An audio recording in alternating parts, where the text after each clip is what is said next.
السلام علیکم، آپ دیکھ رہے ہیں کے نیوز چینل۔ موٹر وے پولیس کی ایک قابل تحسین کارروائی۔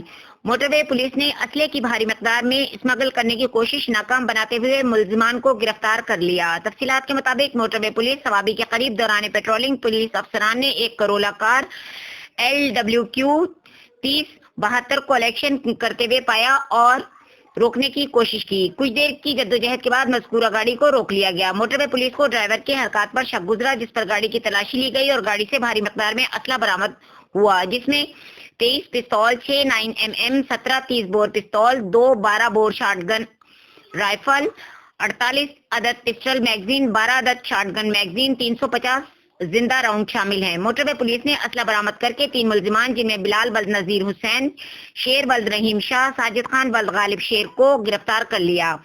مزید قانونی کارروائی کے لیے ملزمان بما اسلحہ پولیس اسٹیشن حضوری کے حوالے کر دیا گیا۔ افسران کی کامیاب کارروائی کو سراہتے ہوئے DIG موٹر وے اشفاق احمد نے افسران کے لیے تعریفی اسناد اور کیش ایوارڈ کا اعلان کیا۔